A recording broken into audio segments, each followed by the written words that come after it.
Back live. Back. I'm back. Okay, give me a moment. I'm gonna, wait for some people to pop in. In the meantime, I think I'm gonna just put some things together here. Which is it? I took some video on Saturday that I wanted to put up, so I think this is right. Let me see. I'm not sure.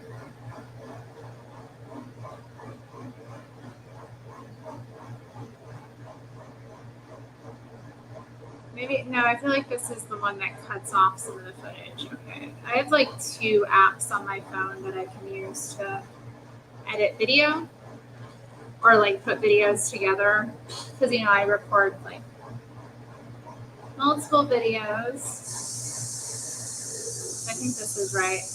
And let me know if the background noise is kind of loud because hi Gangster Ghost, nice to see you.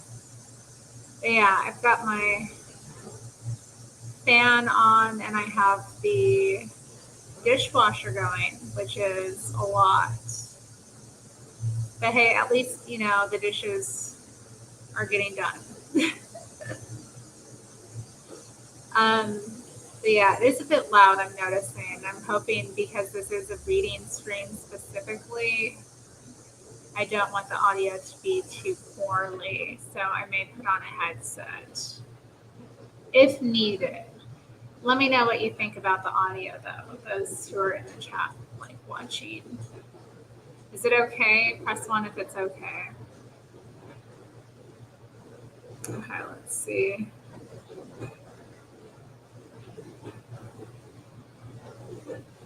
I wonder, how did I record this? I feel like, no, that's not right.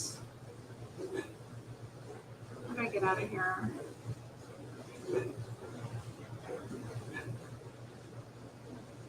Okay.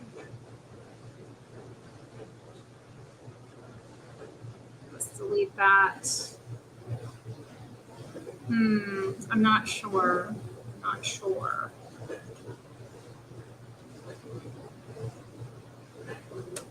Yeah, I think this is correct.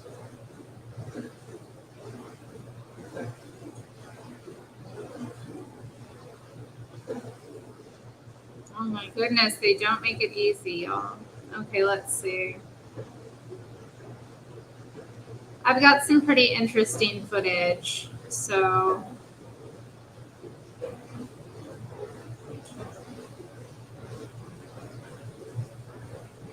just trying to see how to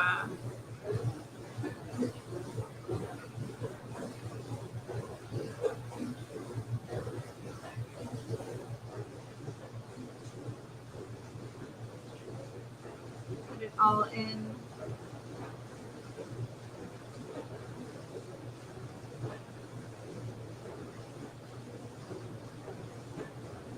Okay.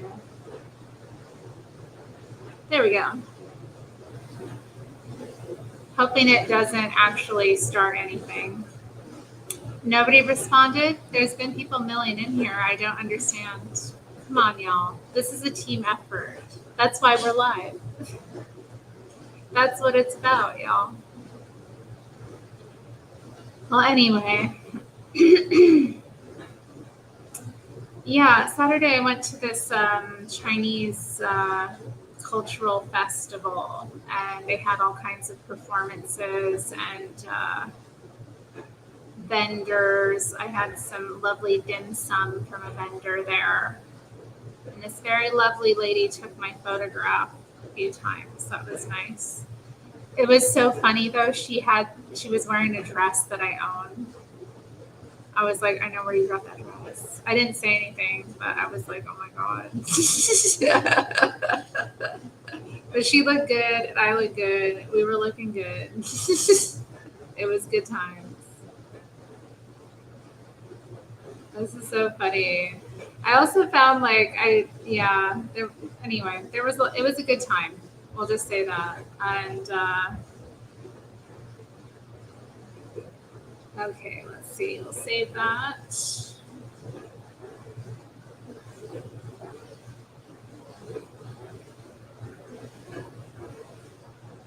I hope I made the right choice. Frames per second. Whatever. So yeah, I got a photograph with the dragon too. They have this lovely yellow dragon.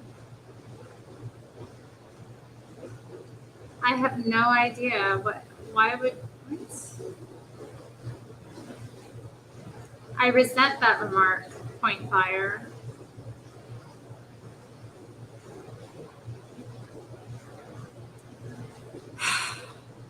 Rude, rude, rude, rude.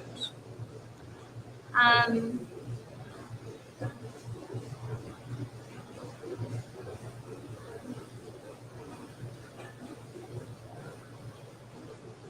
hmm.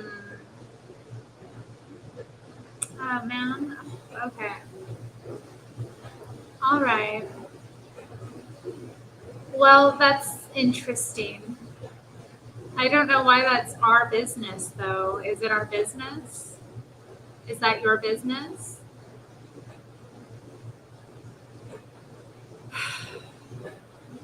Is that anyone else who might be reading the chat's business? You exasperate me with that. Like, really? I mean, who doesn't have a little bit of that? Asians are amazing. They're very amazing people. Like, who hasn't?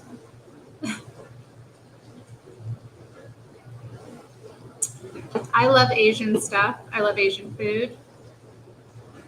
Most of the Asians I've met have been decent people. I can't really think of one off the top of my head that I would be like, that I would write off like completely as a person.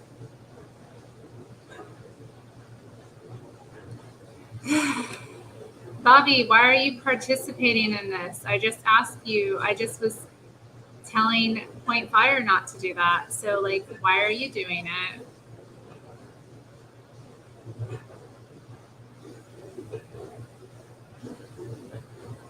Alas. And I don't know. That's very common.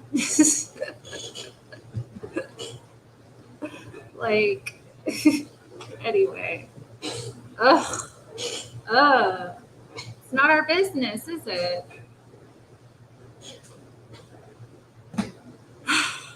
And are y'all excited for the book? Are y'all into it? I'm sure you're here for that. Terrible boys in my chat. I feel so funny being up here. I'm like reading to you all and then I get to scold you. I'm sure it's a very warming moment for all of you. Get a stapler. Wow. Wow. I don't need to do anything in that regard to attract whomever is correct for me. So thank you. I love bubble tea. I have it regularly. There's many businesses that I have the option of getting it from. And I like to support my local businesses. So I went to a bubble tea shop yesterday. But I don't need to do anything to my eyes because you know what? I'm not even going to say. I'm not going to even say.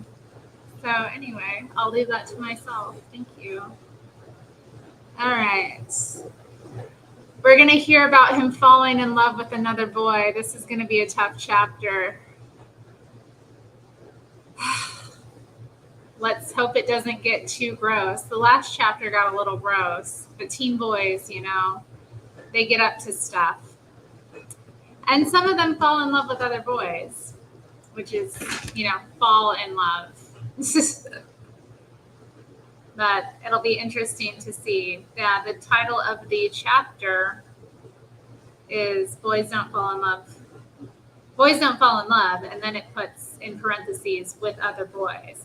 But it's interesting because I had a man say to me recently that men don't fall in love. And I was like, okay. Maybe you haven't yet. And since you haven't, I already like know where to put you in my mind as a person, like where are you at in maturity level. But anyway, it was a funny moment. But yeah. Press one if you're a boy and you've ever been in love.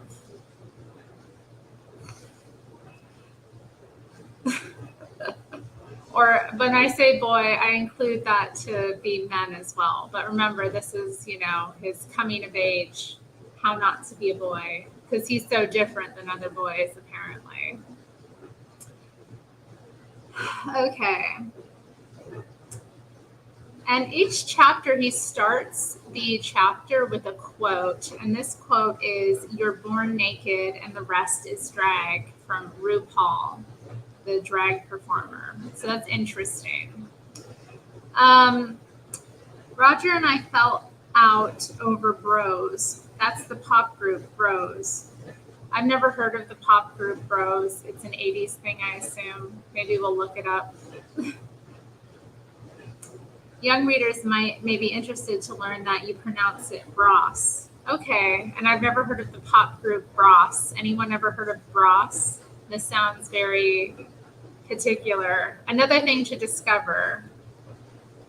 Okay. Childhood friendships often begin with convenience, the same classroom, the same street. But then, if you're lucky, the best of them evolve into something that feels an awful lot like love. I never had a crush on Roger, not compared to what was to follow.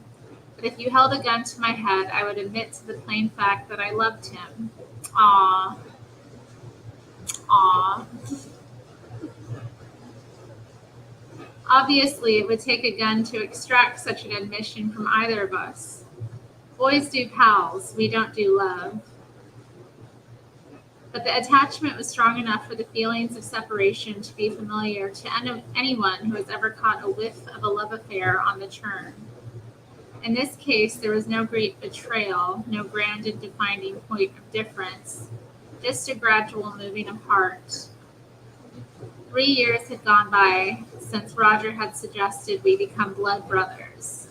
And here, in 1988, it was a pair of actual brothers, those Goss twins, who provided a laser-like focus for the abundant truth, like the magnifying glass the two of us would use to burn holes in dock leaves.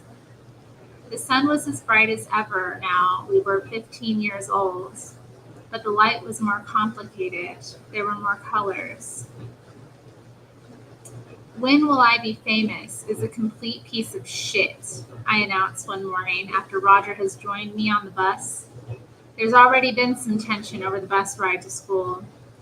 Roger had started to resent that I always had my bag on the seat when he got on, forcing him to put his own on the floor. In fact, on PE or games days, he would be sharing a seat with me and my 2 bags. He had stored up that bad feeling until the morning came when he had decided to bloody well say something. I saw that he had a point and kept my own bags on the floor from then on. But clearly he didn't see the bag issue as some quirk in an otherwise functioning bus ride. Ominously, it was bloody typical, and by the time things became bloody typical in a relationship, you either worked hard to fix it or you accept it's time to move on. I didn't know how I was supposed to fix it with Roger, and I wasn't sure I wanted to. He obviously concluded that I was a snooty bastard. My reaction was to get even snootier. How nice. I'm not familiar with the Island Boys. Are those the guys with like the tatted faces? They're creepy. Those guys with like the big hair and like all the tattoos over their face. I do not like that look. I just saw a guy today, he was doing a Christian video, and he had all these tattoos like on his neck and stuff, which can look intimidating. But then he had like right here on the bottom of his jaw, it said chosen, and it was like in this cursive font. I was just like, I don't know. It gave me a bad feeling. It's, I don't want to judge. I have tattoos as well, not like that though. Also that it says chosen, like right on your jaw, like right there. It's like, okay, just put it in people's face. Okay, interesting. Whatever. We wish him well here at the Terri Strange channel, right? Hi, Batman. I've been wondering about you. And he says, Catwoman, it's me. I wonder what adventures we will get up to. You think they're Epstein's sons? I highly doubt that. But I don't know. You got to be traumatized as a child, I think, to get all those tattoos on your face. Like, I don't get why, or maybe not traumatized enough. I'm not sure. Maybe it's one or the other. But I don't know. It's red flag for me. I saw this video like last year of a woman who put this guy on blast. She met him on Instagram or something, and they chatted for a couple of days, mind you. He flew to her town to, I guess, have a liaison. He came straight to her place. She let him in her house. Mind you, she's never met this man before. And but as she's telling the story, she's showing his Instagram, and she's like, there's no red flags. The guy's super sweet. And there's all kinds of red flags. Mainly he has tattoos on his face, which to me is an indication of maybe like poor judgment at the least. Like, I don't know how, I just, unless you're like some kind of rapper or something, like, but a lot of people can say they are. It doesn't mean that they are. I don't know. It's just, there's a photo of them on the island with their daddy. Well, okay. I'm sorry for them that they've lost their daddy, I guess.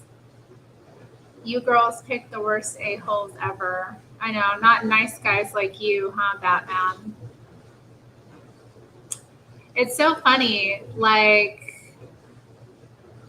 and then when women have high standards, then they're being, bad. But then when they don't have any standards, they're bad. It's just, it's a tightrope. Because if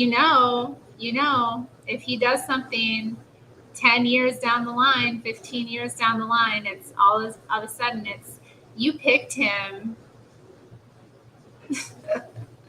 You picked him. Like, okay.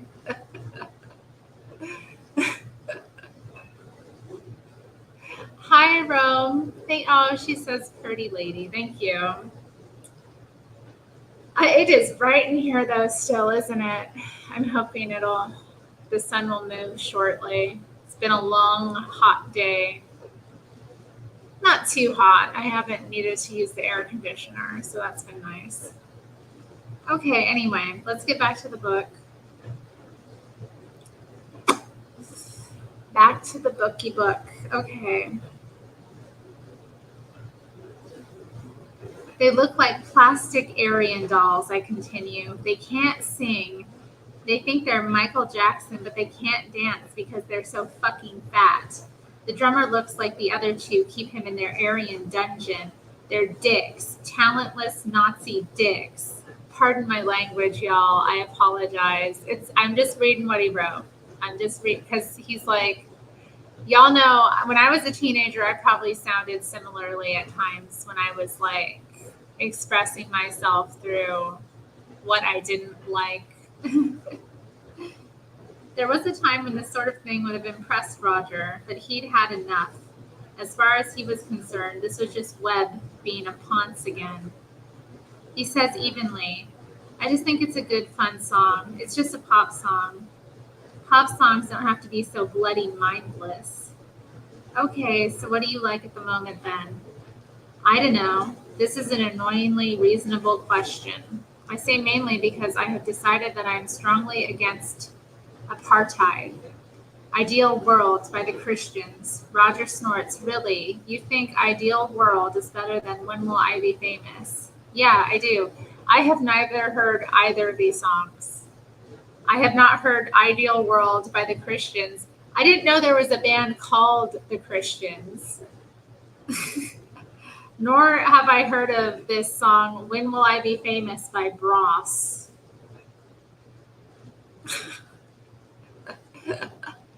Hello, Irish Repub. Yeah, I do. So he's saying, yeah, he thinks it's a better song. Roger starts doing a tunelessly sarcastic impression. Ooh, in an ideal world, everything would be fucking super. In an ideal world, being black is fine. Ooh, why can't people just be nice? Let's all be nice. I think I did pretty good for not knowing the song. So this is an anti-apartheid song. Okay, this sounds good. This sounds like something to check out, honestly. Wow, is my video still processing? Goodness, okay. All right, let's see. Roger was right. Ideal World has an agreeable melody, but if I wanted to show off my anti-racist credentials by 1988, I could have picked half a dozen better songs. Notably, Gimme Hope, Joanna, Sun City, and of course, Free Nelson Mandela. I know that song.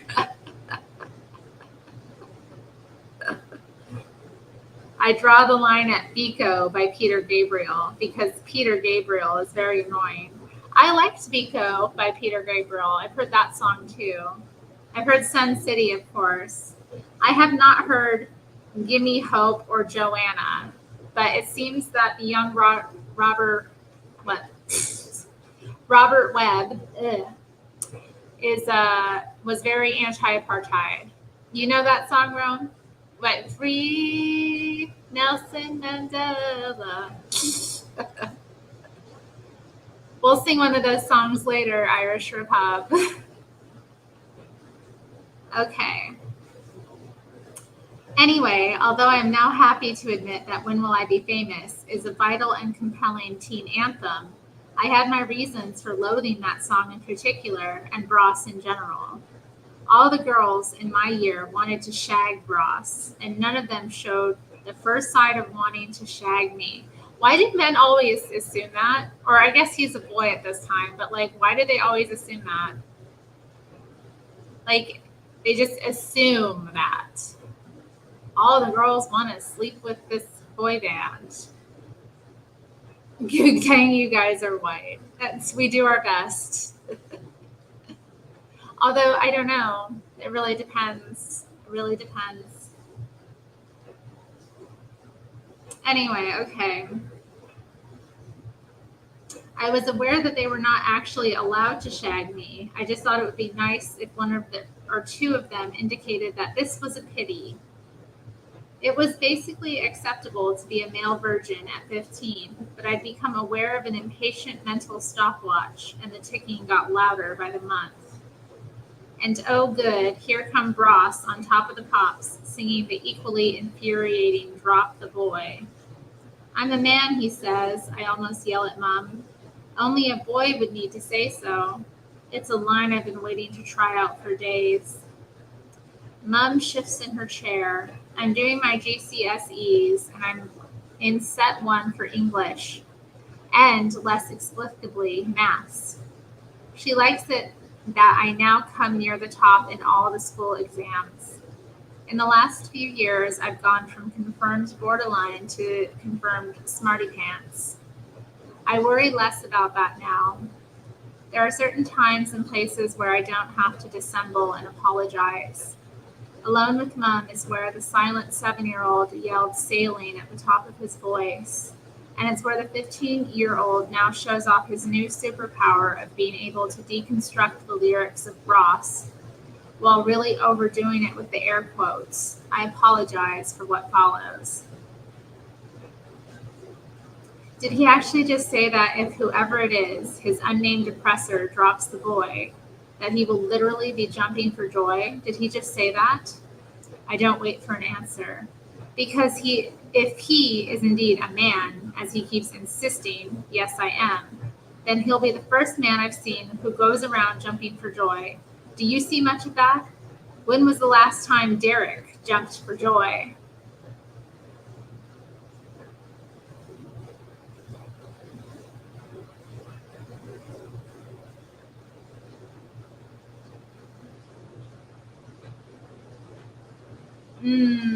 Interesting, Irish Republic. I think, yeah. Well, that's because you people are more violent, Batman.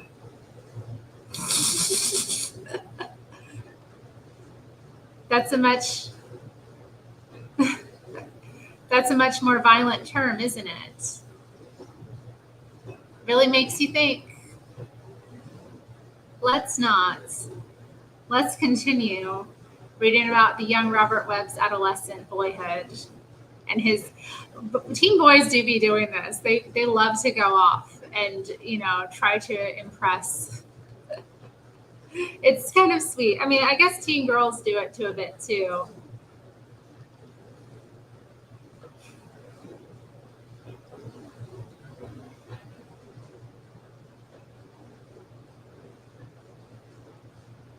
The thought of Derek attempting any such thing makes Mum giggle. She says, looking at Matt Goss, I think he's trying too hard. He looks like he needs a holiday. This makes no sense to me. I was talking about something else. What? Holiday? What holiday? Any minute now, she's going to start on about how all music was better in the 60s. I mean, they're not exactly the Beatles, are they? She says cheerfully. I scowl at the TV and say in a slow pantomime of controlled rage, not everyone can be the sodding Beatles. She chuckles to herself. Saws Rob, she teases. I blink at her queenily and then do a reluctant grin. Reader, be honest. You liked me better when I didn't say anything, did you? Teenagers can be awful. I know I had a big suitcase of awful and I was raring to share it out. It is, of course, the kind of awful a mother can love. I wonder if getting on well with your mum would, in the opinion of Matt Goss, make me a boy or a man. Whatever his view, I would stridently claim the opposite. At this point, Matt Goss could sing about how manly it is to wear stonewashed jeans, and I would immediately take mine off and throw them in a skip. It was bad enough when I realized I had the same birthday as Matt and Luke Goss. But now I see we have something else in common. I want to be famous too. And I've just noticed that wanting to be famous, just for the sake of becoming famous, makes you look like a massive twat. I'll have to come up with a better reason. I'll have to start saying that fame is an unfortunate side effect of my, art.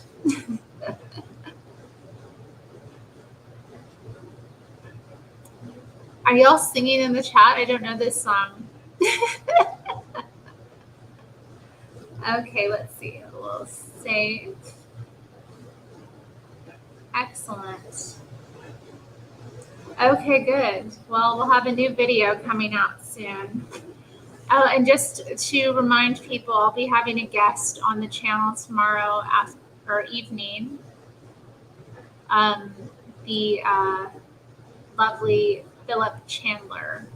He is going to join us, and I'm going to talk to him, and we're going to have a good time. So, yeah, check it out if you're around.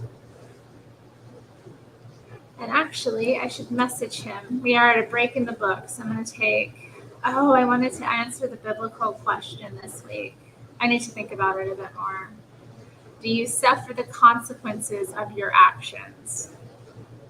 Sometimes. Sometimes, I suppose.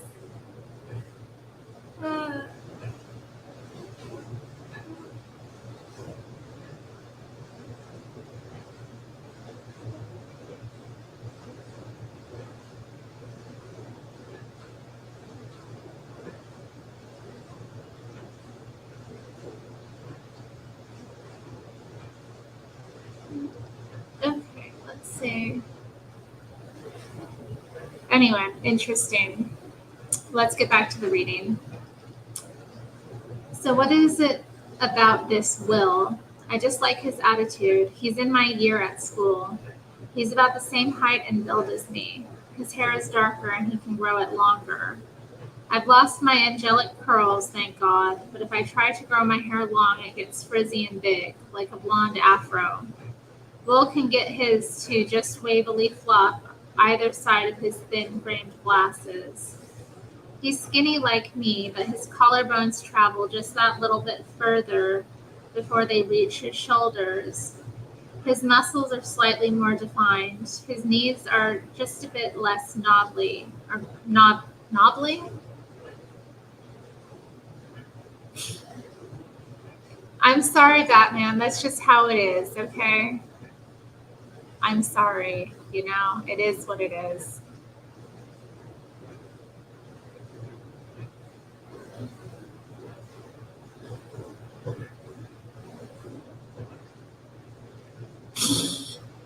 He's pissed off. Why are you even bringing this here? What has even brought this out of you right now? Damn. Damn. You got some anger, Batman? Do you have anger? He's like, piss me off. Like, what is he responding to? Jeez Louise.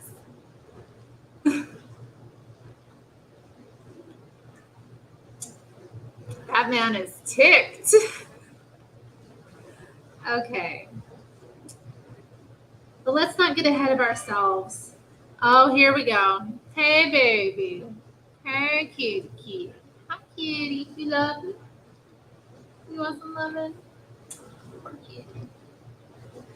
Poor kitty. He wanted some love. How you doing, little dude? I don't want to hold you right now. It's still warm. I don't want to hold the kitty when it's warm like this. I don't want to hold no kitty. You want to make me warmer with your warm little kitty body. Putting all your warmness on me. I don't need that. Who needs that when it's hot? What? You not coming up here? What you thinking? You not coming up here right now? That's not going to happen, sweetheart.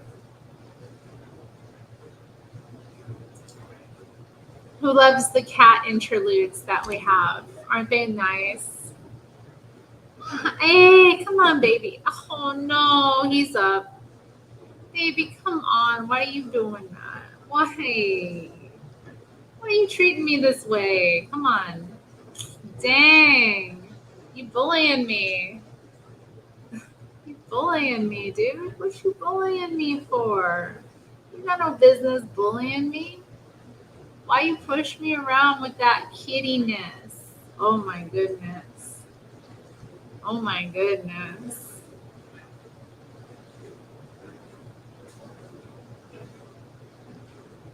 Okay, sweetie. It's hot. I don't want to be holding you. It's hot. Look at them little legs. Look at them little feet. I can't read the book. Don't stick your claws in the book. Are you crazy? Come on. What are you doing?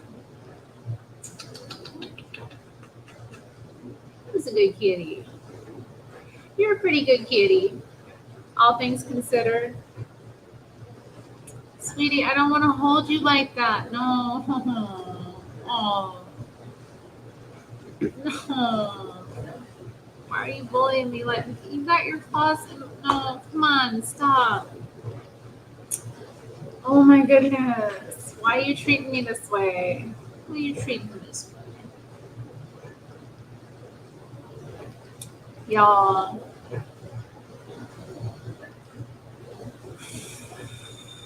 Cat interludes.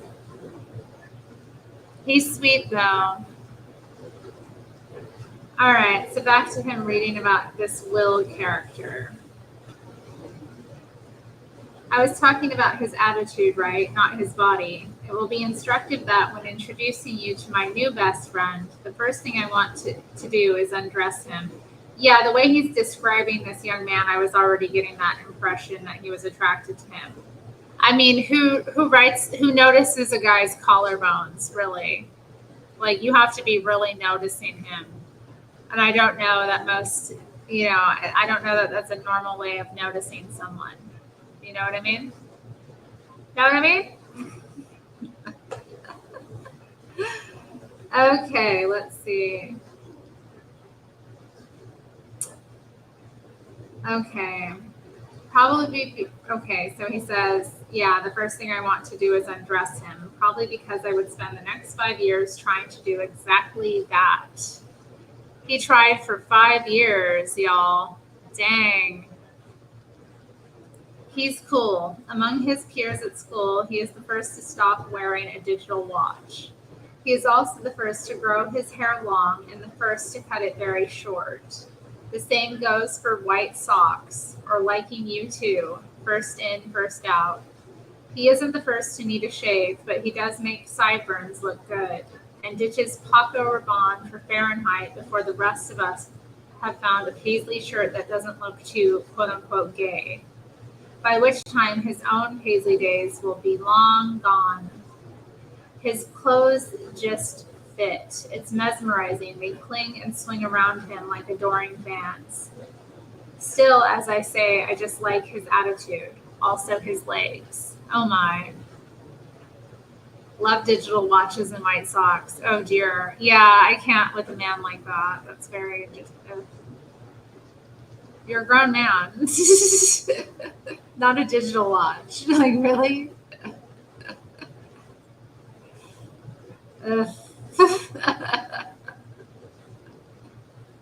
Anyway, finally, in GCSE Media Studies, I'm sharing a classroom with Will. I chose this much maligned subject partly because I believed the bad press. I thought it would be easy, or in the Lynx team parlance of the day, a massive DOS. A massive DOS. I have plenty of style. Batman loves Jesus. Hello. Thanks.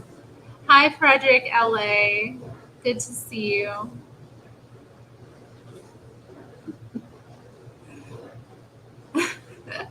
Thanks for having my back in the Joel Friday TV chat. That was fun.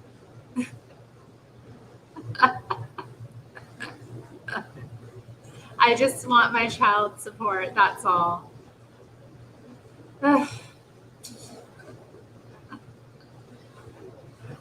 My girls need their ballerina shoes. Their daddy's a dancer, but can't keep them in their ballerina slippers, man. What the heck? I don't know.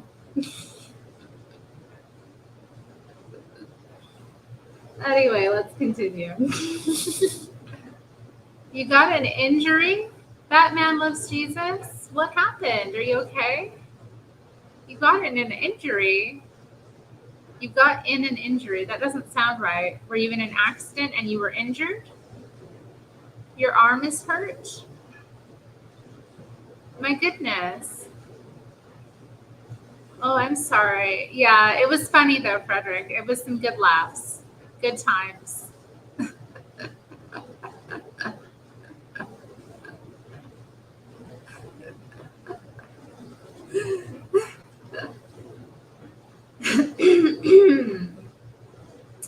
Okay, so he's saying, yeah, he thought this class would be easy. Media studies. Media studies. Sounds like an easy class to me. I don't know about y'all. What's not easy about media studies? What? Like, really? At least it isn't, at least not to begin with. We write a series of dry essays about ownership and control, news values, and BBC charter renewal in the impossibly distant year of 1996.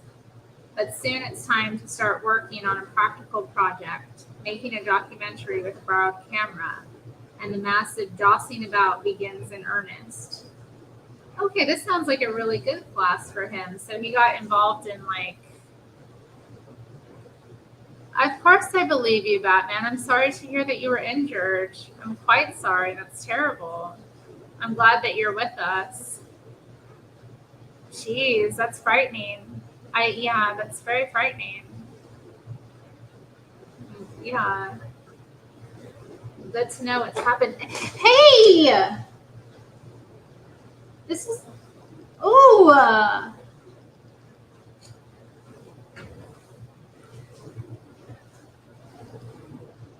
You better not have ripped my shirts. You bet. You. Yes, you. Nasty little kitty. I told you not to sit on me. Go play. I don't want to deal with you. Stop. Stop. Stop. Stop. Leave me be. He jumps off of me like this. See, I just knew. Like, it's too warm to be cuddling like that. He gets uncomfortable. But he wants to be near me. It's sweet. He's just laid down near me. Oh, dear. I want to take off my sandals, honestly. Ugh. Got all my nail polish on this desk. Pardon me, y'all. These streams are usually a bit of a mess, but that's what happens when we do it live, right? He's not a bad kitty, but he does, he's willful in the way that they all are, and he has particular ways of being that upset me sometimes. It is what it is. Goodness. Okay. There we go. Yeah. Getting uncomfortable with that. Much better. All right, y'all. I got an injury. It's me doing baby talk. You never catch on.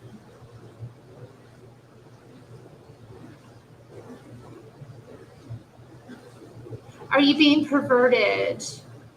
Okay. Yes, Frederick. He does not know his own strength at all. He does not know. You know what? I think he was separated from, he was very small when I got him. And I mean, when he came into my life, he was just so small. I don't know how young he was, but he seemed like pretty young, like maybe younger than he should have been, to be separated from his, mom and siblings. Because, there's a level of maturity they need. Or I don't know what his circumstance was. Like maybe he was the only kitten. I don't know, but that's really rare. But he's never really been able to have good boundaries with other cats, I've found. Like he doesn't know how to, when is too much aggression, and he doesn't know that with humans either, like when he's getting playful like that. I don't want to say that completely. He's tamed out quite a bit with me, particularly because he used to like, go crazy. He wouldn't, but he's never attacked like a guest or anything. Even if they're like, messing with him a little bit, trying to wrestle with him a bit. He's not really, he's more one to walk away in that circumstance. But yeah, when he was young, when he was very little, he would, very much have these aggressive outbursts, and he wouldn't know his own strength really. I know. I hate yelling at him. He does feel bad. Sometimes he'll let out a little pitiful cry if I yell at him. Or if I say something mean, he'll be like, and I'm like, you're right. I'm so sorry. God. Imagine like me yelling at this poor beast. And I know. And then yeah,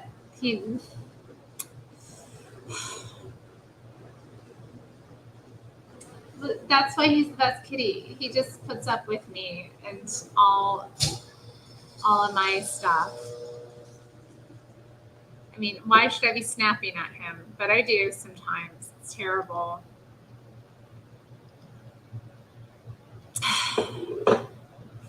Anyway. I don't know. When was the last? I snapped at you today, though. Not too bad. The heat was getting behind me as I was trying to back up, and I was like, yo, get out the way. Give it some catnip. 2 cans. He's going to be fine. He knows how to manipulate. He hasn't had any catnip in a while. I think I will give him some catnip tonight. That's a good idea. Not right now, though. Okay. So, okay. Will, Pete, Matt, Russell, and I are going to make a 20-minute video with a snappy title, Representation, the Damaging Effects of Stereotyping. We tell Mrs. Slater that we need to rehearse and then essentially disappear to fuck around for an hour, sneaking into town to buy chips, taking it in turns on Pete's motorbike, sometimes regressing entirely and playing Tig in the sports hall. Okay, with the lights turned off. Also known as Tiggy, Tag, or It. We called it Tig. So they played tag. They're like 15, 16. I mean, when are you doing your GCSEs? I don't think we have any British in the chat right now, but if we do, what age are those done at? Because I'm not sure. Pete Garvey will be the main presenter, leaving me free to star in what will essentially be a bunch of sketches about stereotyping on TV. Parodies of sexist game shows, depictions of teenagers as thugs on the news, ads for soap powder featuring dads instead of mums. Oh, yes. I am now achingly right on and loving it. Lincolnshire in the 1980s, apart from Lincoln itself, is about as true blue as it gets, and I have decided that I am vehemently in opposition to this. The influences aren't hard to make out. The SDP Liberal Alliance poster in the window of Mr. and Mrs. Slater's Horncastle home in 1987 has not gone unnoticed. Neither has the fact that Mom is a Labor supporter, or that almost everyone who makes me laugh on TV is some kind of lefty. Politics is suddenly an area where secret hopes, university, being a funny actor, neatly overlap with a general wish to side with Mom against the men. Whoa, did you just hear that? Let me reread that. That's crazy. Politics is suddenly an area where secret hopes, university, being a funny actor, neatly overlapped with a general wish to side with Mum against the men. So he's admitting, I don't know how conscious he is of what he's saying here, or I think he's just totally thinks it's fine, honestly. He's just not conscious that might be a problem. But yeah, his lefty politics are a result of wanting to please his mother and side with her. How crazy. That's why he's a bit, it's fast. This book is fascinating. I am loving this. I am glad I picked this up. That's why I'm reading this nerd's book. Because I'm like, he's spelling it out. He's telling on himself, and he's telling on like a lot of men. It's interesting.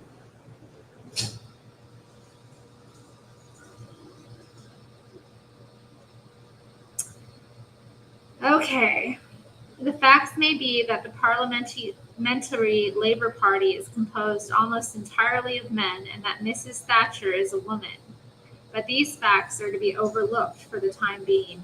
Where Mum agrees with Mrs. Slater and both agree with Stephen Fry and Victoria Wood, and where all four disagree with Derek, Dad, Norman Tebbit, and Bernard Manning. Well, let's just say it will be a long time before I feel the need to read a manifesto. I'm Labor. That's it. I appoint myself writer and director of the documentary, and nobody seems to argue. By now, I've written the sequel to Pete's class reunion, and Form 3S has staged both in morning assemblies. In Form 4S, I've put on 3 end-of-term reviews, starting with a sponsored sketch for the first comic relief. And I have recruited Will in key straight man parts. For example, Will does a pleasingly smarmy impression of Education Secretary Kenneth Baker, who I devastatingly rename Kenneth Baker. Oof, eat that, Tories. and I play a contemptuous interviewer which owes a great detail to other people's impressions of Jeremy Paxman. Sometimes when I make Will laugh, he throws his head back and I stare at the symmetry of his jaw. I like to think he doesn't notice. Oh, he probably notices. People love to be admired. Don't get it twisted. I spend the hours between 5 and 7 on my 16th birthday in the same way I usually would on a Thursday, stacking shelves at Gateway Supermarket. I'm hot. I'm a Gateway part-time superstar. I'm nearly as fast with a price gun as Tony, and he's been here for 2 years. I'm the youngest part-timer and like hanging out with the others, like Tony, who are doing their A-levels. Not long from now, there will be a change of manager who starts recruiting exclusively from Gartree, the secondary modern school. And by the time I leave, I'll be on my third manager, and the other part-timers will call me the professor because I've been caught reading The Independent. But for now, it's all friendly enough, and I get £1.36 an hour. I like saving, but have splashed out on a Bush MIDI system with a vertical loading CD player from Mom's catalog. So far, along with many cassettes, I have 3 CDs. Revolutions by Jean-Michel Jarre, Kick by NXS, and Love Sexy by Prince. Okay, Love Sexy is quite an album. That cover, though, I remember when I first saw it as a kid, I was like blown away by it. Like I'd never seen anything like that cover. I was just like, what the? And I have the CD. I still have the CD. I still have that same CD. It's all one song. Like you can't skip between the songs on the album, so I had to like play the whole thing through, which was interesting, and it's full of just like talking and jiving and stuff. It's a weird album. I like NXS's Kick as well. But anyway, all read by a laser. Cool. As a birthday present, a couple of the older grammar school girls at Gateway give me a triple pack of Mates condoms. There you go, Robert, says Lucy, quite loudly, as if complimenting a toddler on his first toilet-based crap. Oh, gross, Robert, why? Now that you're 16, you'll be wanting these. I muster what I imagine to be a knowing smirk, as if Han Solo is big enough to take another of Princess Leia's witty put-downs. The effect is probably undermined by the scarlet blush that I know has just filled every capillary of my scalp, face, and penis. It's obviously the effect that Lucy was hoping for, and she and her friend cackle delightedly and mince off with as much sass as an A-line overall will allow. I go back to pricing up Tate and Lyle with more than usual speed and diminishing accuracy. Oh dear. These classmates, it's quite something.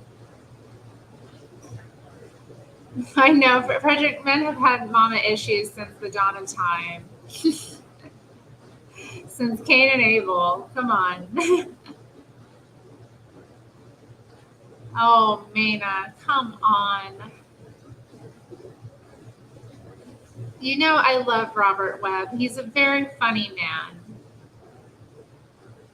You know, we all have things about us that maybe aren't perfect, but he is a funny man. He does what he does well. And he's given us a lot to think about here. The Han Solo thing is really not working for me anymore. Lucy doesn't go out with Han Solo. She goes out with a spotty 20-year-old called Dean, who is often in fights and can play the bass line to A Forest by The Cure. Surely everyone but me can play the bass line to A Forest by The Cure. Obviously, Will has a guitar and can play the bass line to A Forest by The Cure. He also has a girlfriend. It's 1989 and we're in our 5th year, year 11. She's in the year below. She's called Daisy, and she's irresistibly bright, blonde, outgoing, and fun. She respects her parents and Will is basically law-abiding, so I'm fairly sure they're going to wait until she's very nearly 16, then rather than definitely not quite 16. But I'm counting the hours with dread. Will is nothing if not frank, and I know that when he does it with Daisy, I will be literally the third to know. You like Jeremy. You like Jeremy? You didn't find Jeremy terribly pathetic and awful as a character? All right, this red light's getting to me. It's starting to get dark now, too. Need a bit of a brighter light here. How's that? Ugh. I don't know. I feel like I'm coming on, like, I need to move this somehow. It's just too close or something. What can you do? What can I do? The lighting gonna do what it's gonna do. Anyway. Okay. In fact, I'd quite like to be there, not especially for the perv value, more to experience the agony in real time and not have to hear the news from him. He's going to throw it away like someone who just won the polls, but then immediately starts moaning that he can't get a sports car or in exactly the right color. How does he get to touch her at all? How does she get to touch him at all? One morning before registration, he wanders around to Form 5S and announcing that he's going to see Prince at Wembley. That is, he's going with Daisy, Daisy's dad, and some of Daisy's friends. I am not invited. Why would I be? No wonder I yearned for a long time ago in a galaxy far away. This galaxy obviously hates me. I start writing poetry. Reader, I suspect you think you want a piece of that, but trust me, you don't. I've been as candid as my ego allows, but I have to draw the line somewhere. No teenage poetry. Not even a best of. Not all bad art is entertaining. Some of it is just upsetting. You might think I'll be the judge of that. Respectably, no, you won't. You have literally paid me to be the judge of that. You were right to do so. We're agreed then. Let's move on. Show that whiteness, girl. Oh, thank you. Yeah, I don't know.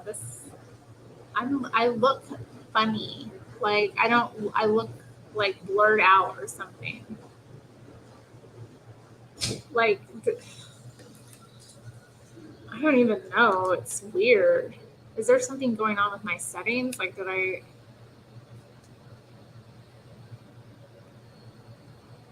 Maybe yeah, okay. No, that doesn't really do anything. It's still bright as heck. I did have some kind of weird setting on. A little bit better, but not, I don't know. It's still bright. Whatever. I don't know. Maybe I'll pick a different color. Maybe I'm just not liking it.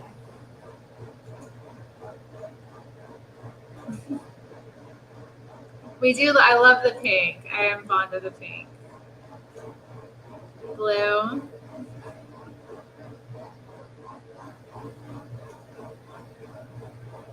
Green. Okay, there we go. That's a nicer white. It's a bit of a softer white. Okay. A little bit more of a warmer white. I don't know. Still bright. Anyway, let's just let it be. Okay. The other thing I was supposed to do on my 16th birthday, apart from knowing how to accept a box of condoms as a friendly gift instead of a sick taunt, was attend my audition for the TV talent show Bob Says Opportunity Knocks. It's a reboot of Opportunity Knocks in the same way that Strictly Come Dancing had its genesis in Come Dancing, and Jeremy Kyle was originally conceived as a human being. I post the Radio Times application form without the first idea of what I'm actually going to do. Stand-up comedy, I vaguely announced to myself, having never written or performed a word of it in my life. Nobody does sketches on that show, so yes, I'd better just write a couple of minutes of stand-up comedy. Right. So observational comedy, things I've noticed. That's how it works, is it? You go around noticing things, and then the audience go, ah, yes, we've noticed that too, but didn't realize that we'd noticed. Good one. Good noticing. Okay, so you know that thing when you're trying to get Crest to run to load on the Spectrum and it doesn't work because you've set the volume on the tape to no. Okay. What's the point of GS? Who the hell needs GS? Sorry, GS stands for General Studies. It's a subject that we know.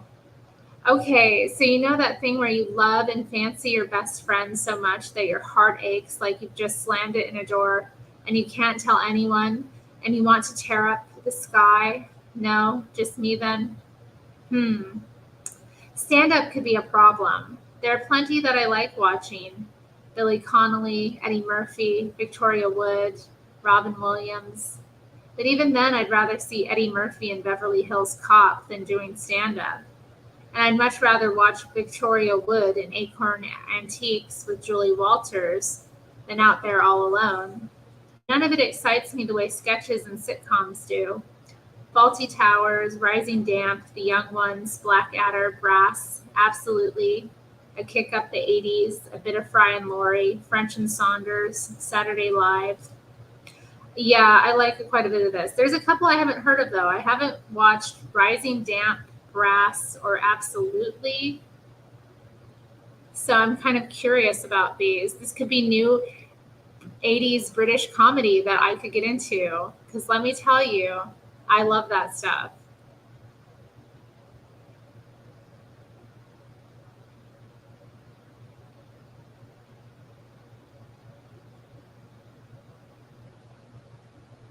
I didn't even know how to respond to that. I mean, what are you even saying? Anything involving Emma Thompson, Harry Enfield, John Cleese, Morwenna Banks, Ben Elton, Barry Humphries, Peter Cook, Clive James, or Clive Anderson. Just look at all those funny people being funny with each other. And where did they first meet, these funny people? I watched them being interviewed on Wogan. I scour the Daily Mirror at home and the Listener in the school library for clues. Well, quite a few of them met at university, it seems, and of those, a surprising number of them met at one university in particular, at some kind of comedy club called the Cambridge Footlights, so maybe. But that's nuts. From our school, only the odd academic supernova like Tess Rampling goes to Cambridge. She's on for an A in A-level history, which everyone agrees is basically impossible, including her history teacher. The thought of applying to such a place makes me shudder, the imposture of it. Matron, who the hell do I think I am? But the thought starts to turn in my head. Maybe I'll ask Mrs. Slater about it. Only if no one else is listening, and I don't go to the audition for Opportunity Knocks, whatever Bob says. I haven't got an act. Anyway, it's in London. I might as well ask Mum to drive me to Greenland.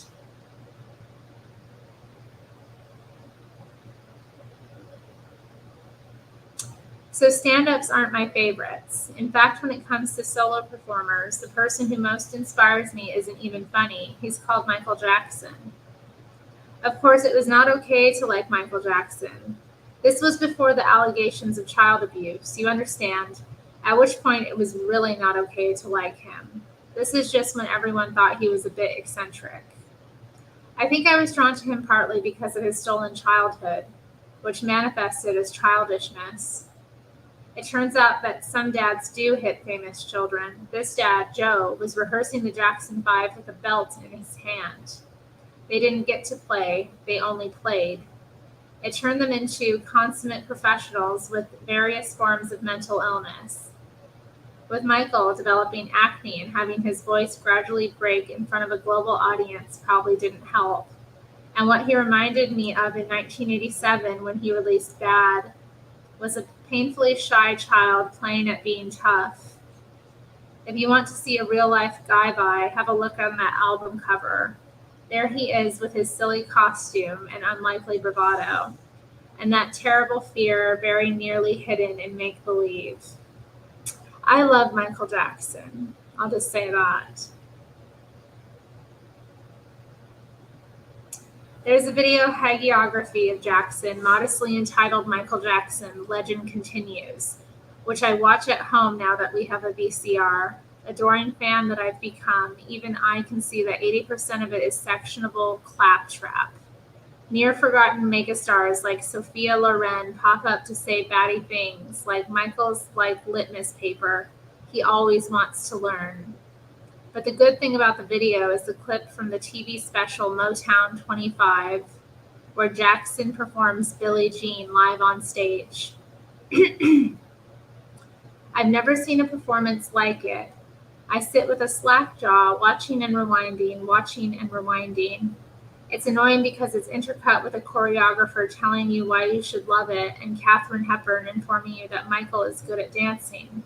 But even this isn't enough to put me off. It's so beautiful. The way he moves around that stage, you'd have to be mad to take your eyes off of him for an instant. It's also a hell of a song, despite or perhaps because of the same weird boy-man disconnect. He's written a song about contested paternity, when the last thing you can imagine Michael Jackson doing is having sex. I like it that he might be a virgin. I also have to admit that I like the way he's accidentally outperformed his older brothers and utterly eclipsed his violent father. I freeze frame the moonwalk. There's no advanced frame button on this machine, but I press play and pause as near to each other as I can. Ah, that's how he does it. The foot moving backwards has to be flat against the floor. He's taking his whole weight on the toe of the other foot. That must hurt. But maybe he's got the right shoes, with a hard toe and no grip on the sole. And he knows what kind of floor he's dancing on. Then he's swapping them over as smoothly as he can, which is very smoothly indeed. And I can find out something else too, even though I think I've worked out how he does it. When I watch the whole thing again, it still looks like magic. Taking something to pieces doesn't spoil the whole when you put it back together. You can still love the effortlessness even when you've noticed the effort. Not before time, I finally start reading books in the same way, not just to enjoy what a writer did, but for the pleasure of figuring out how they did it. That and being able to come up with an essay about it are really the only things an English student does all day, apart from the odd spliff. Oh no, he's gotten into smoking pot. Oh dear.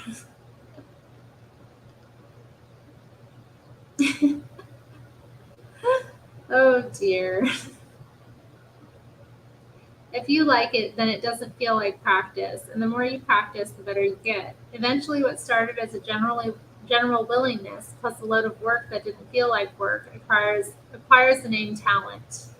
Here it is then, the golden age of my teenage reading, starting with the funny ones, of course, Wilde, Austen and Forster, and then Hardy, Lawrence, Conrad, George Eliot, Woolf and Orwell, the romantic poets, especially Shelley, the war poets, especially Owen, the somehow wonderful misery of Philip Larkin, but hardly any plays except Shakespeare, which I read like crazy, which I read for fun. I wonder if I could get good enough at English to help with the Bob Says opportunity knock situation, so that I don't have to try the impossible shortcut and instead try the impossible long way around, the footlights way round. I wait till no one else is in the form room and ask Mrs. Slater if it's ridiculous for me to think of Cambridge. No, not ridiculous, she says quickly, and then, we've certainly sent dimmer people than you there.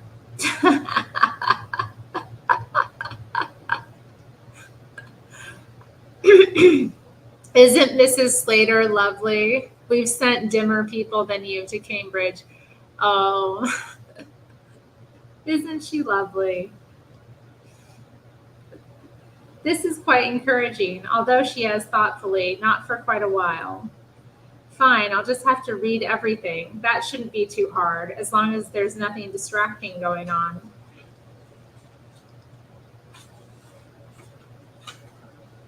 All right, well, that was chapter 6. One of us, indeed.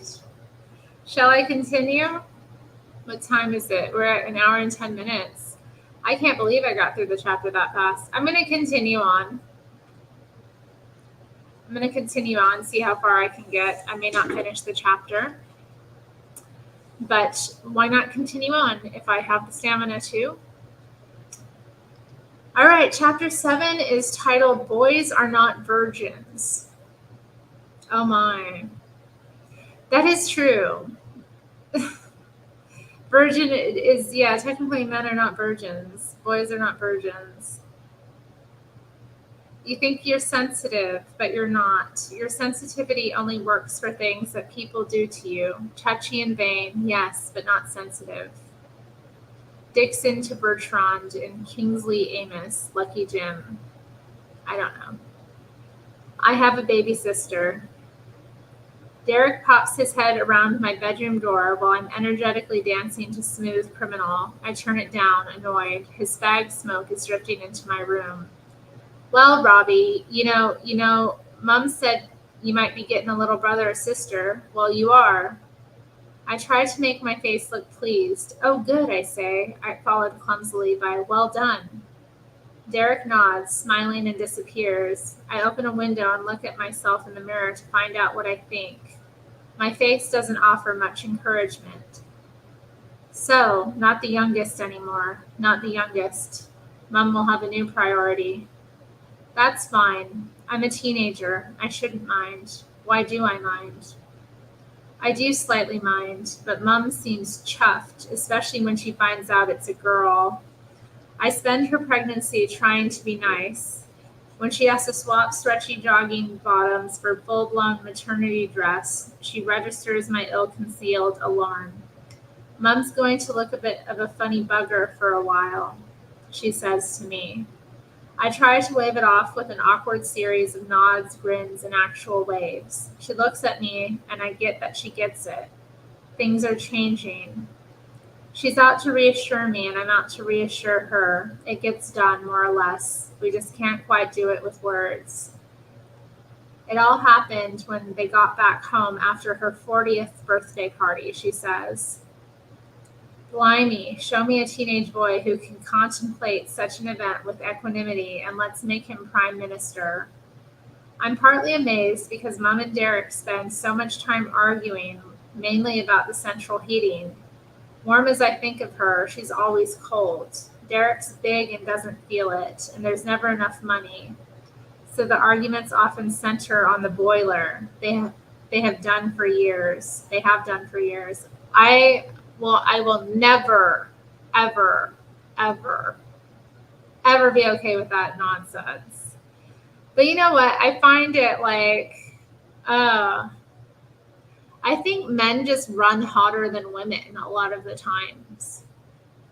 You know, like I found that like when men feel way more comfortable being in like colder environments, and I can't deal with that. Like even a couple of weeks ago when I had Mr. Mad and John Frederick on the chat,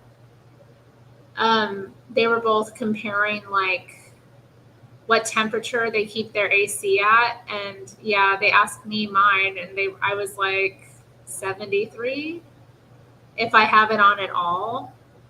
I'm lucky though, I don't live in a really hot place, so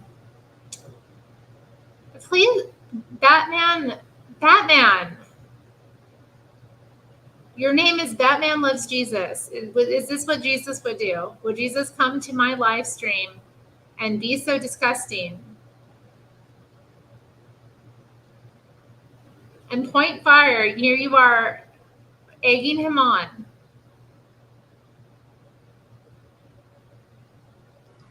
But yeah, I can't. Fighting about the boiler sounds very taxing on one's. I would not be happy about that. That would not be a fight I want to have. I'm not having that fight. I'm going to have it how I want to have it, period. Ugh.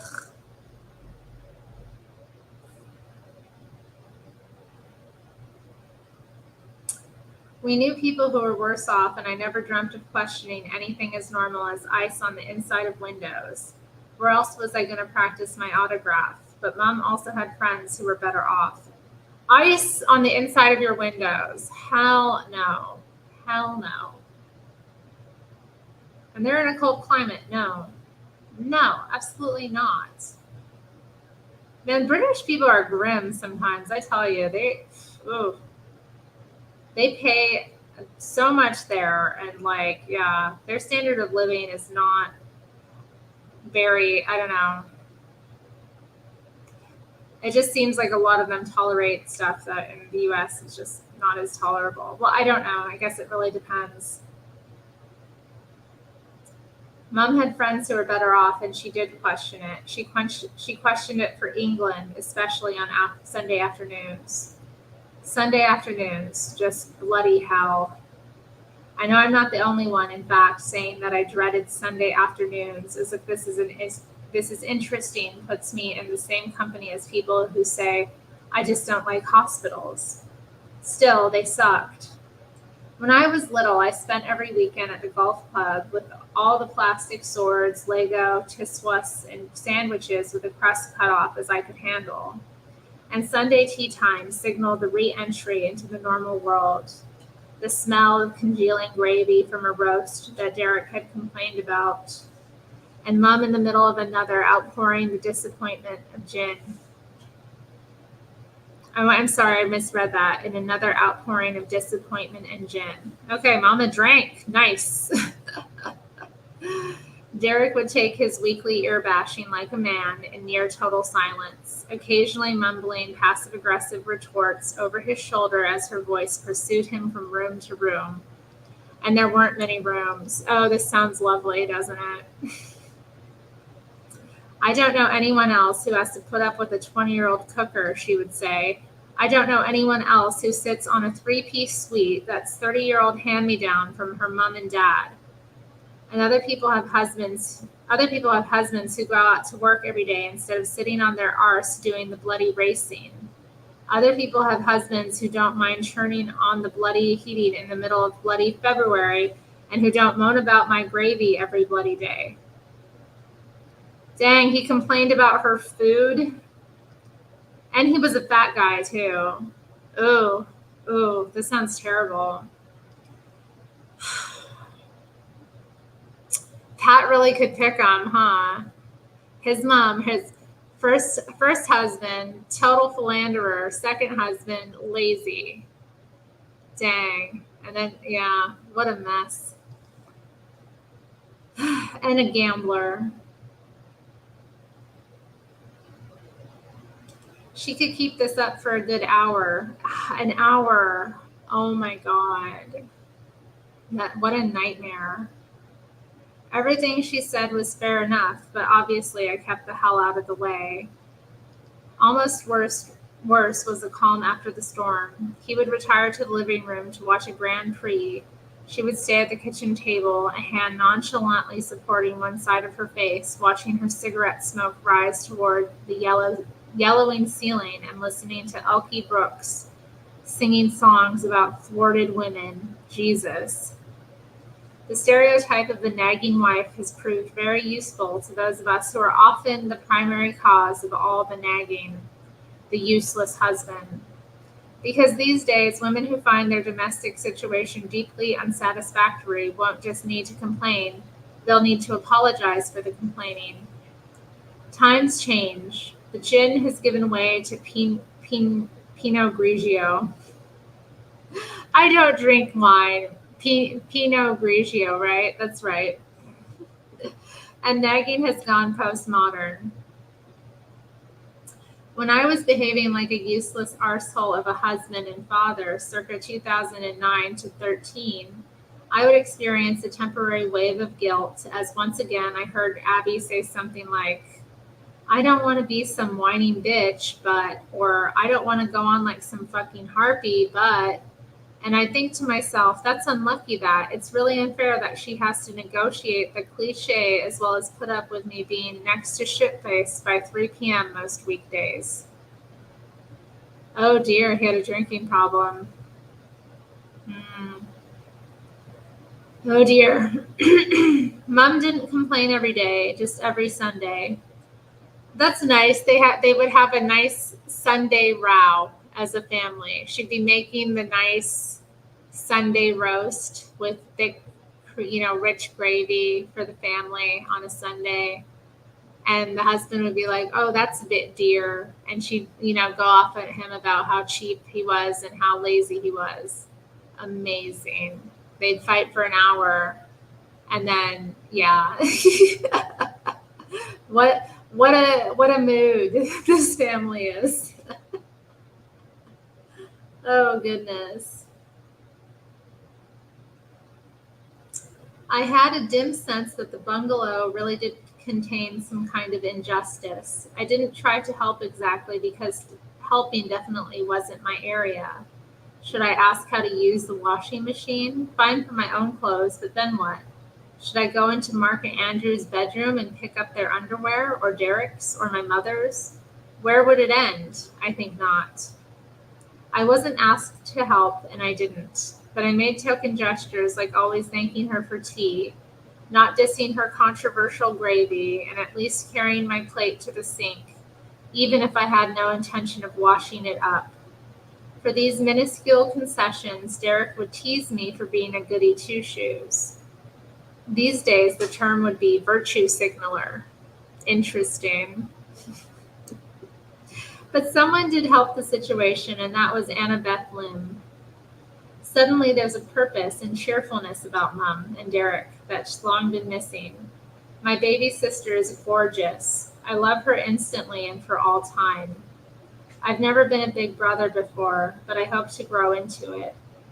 Mark and Andrew finished school at 16 and both have jobs. Mark left home a while ago, and Andrew now follows. So now we are four: me, Mum, Derek, and little AB. The pack has been shuffled. We are, for the time being, a happy little unit. Oh.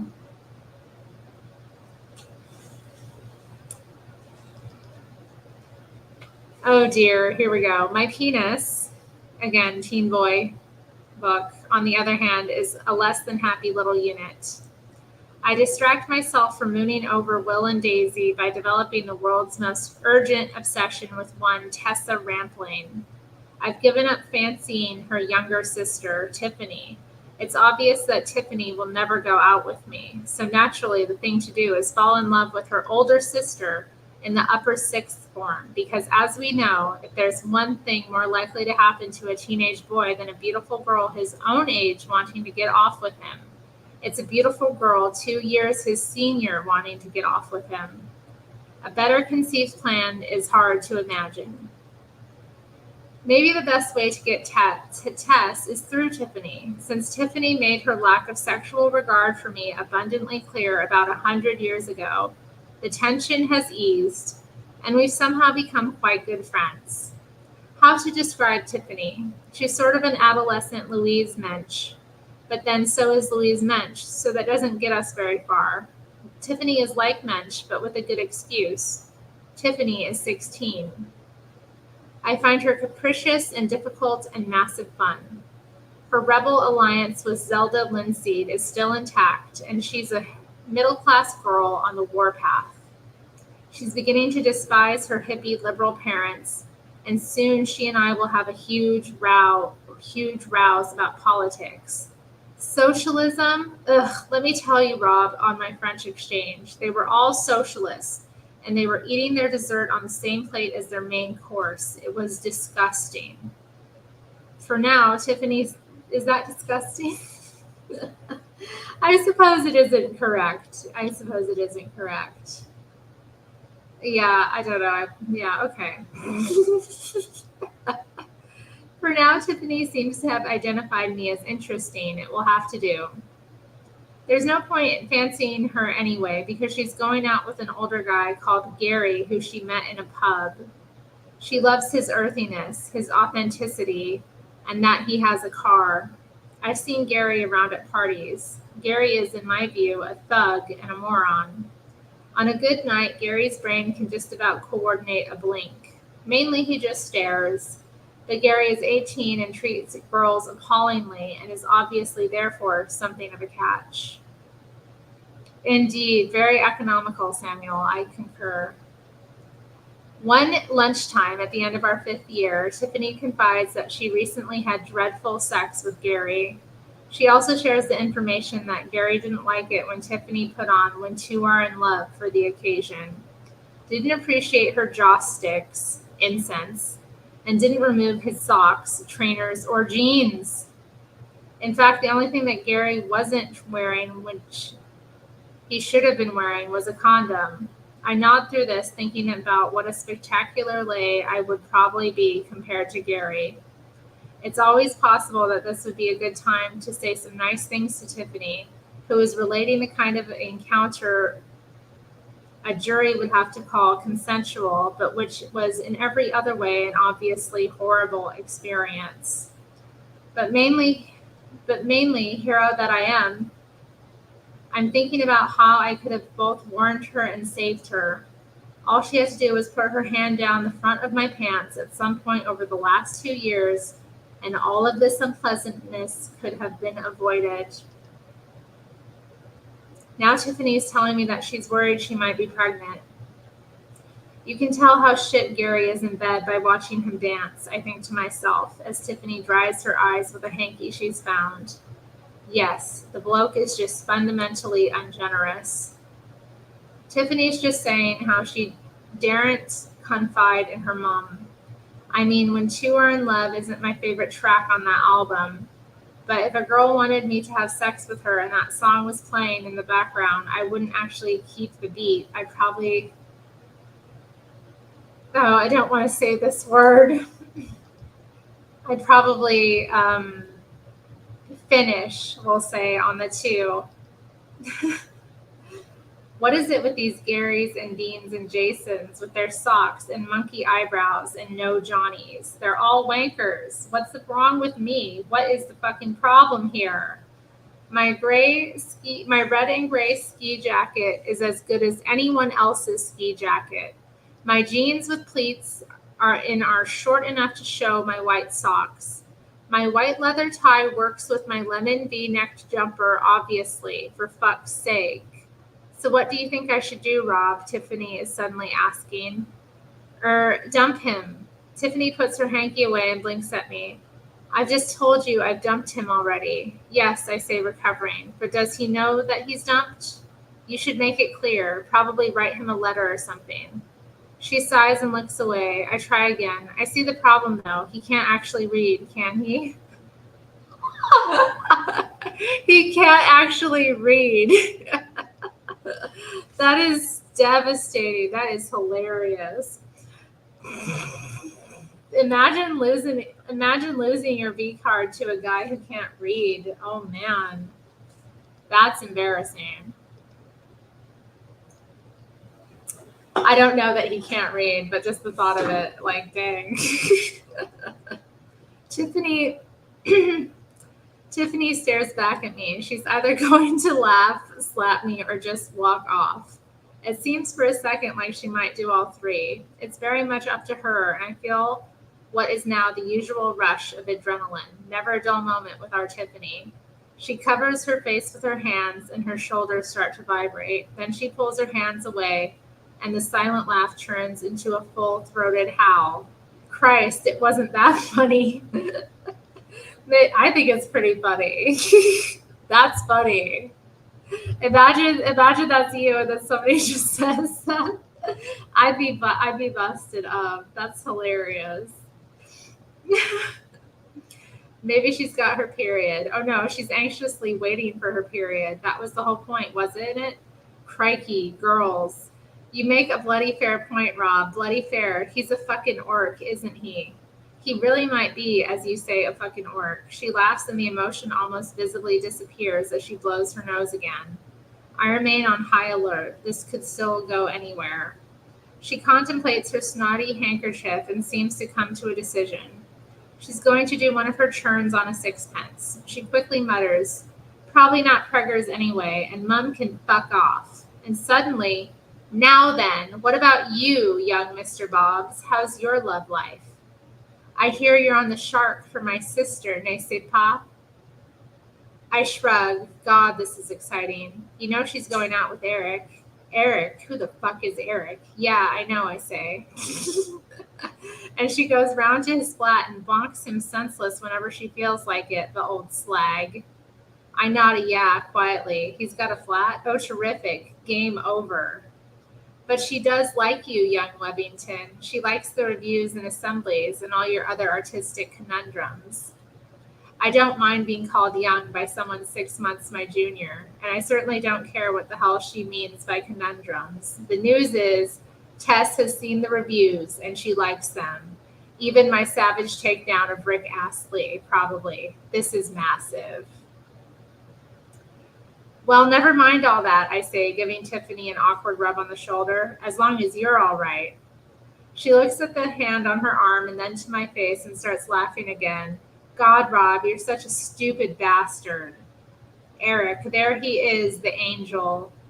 Pete Garvey and I are by the jukebox, and I get a good look at Eric across the room. In fact, I've seen him in here quite a few times. I just didn't realize he was called Eric, or that such a person could get within 10 square miles of Tess Rampling. What's he doing in here anyway? This pub is for hard-drinking children. That's been the rule for generations. He should be in the old Nick's Tavern with all the other geriatrics. I'm 16 and I have a name for my pain. Eric. This is no time to be reasonable. He's about 23, tall and scrawny. He doesn't drink snakebite and black, obviously. Why would he? He's got his own flat, Guinness. He sips Guinness and gets the foam on his ferrety little beard. He has a personal style that we might call proto-grunge, which is to say that he's ahead of his time and looking like he doesn't wash. He plays pool like it's snooker, plodding around the table, lining up safety shots, and chalking his cue interminably. I listen to him. He thinks Neil Kinnock has betrayed the labor movement. He gets into arguments and says infer like it's a posh word for imply. He points his pool cue at people who disagree with him and says in his reedy voice things like, walk a mile in my shoes, friend. Walk a mile in my shoes. He wears tiny little Trotsky glasses. He sucks up to the landlord at closing time, having made sexist wisecracks to the female bar staff all night. He's taken the fall of the Berlin Wall personally. He's always in shorts and sandals. His fingernails are such a disgrace, I daren't look at his toes. His whole personality seems to comprise an uninterrupted series of failed gestures and stupid remarks. He's a cunt.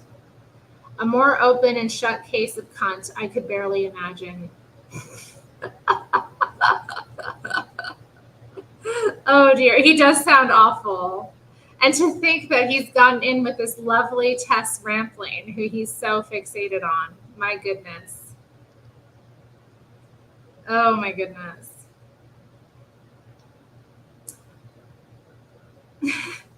All right, Eric, says Will, returning from the bar with a glass of brandy. Of course.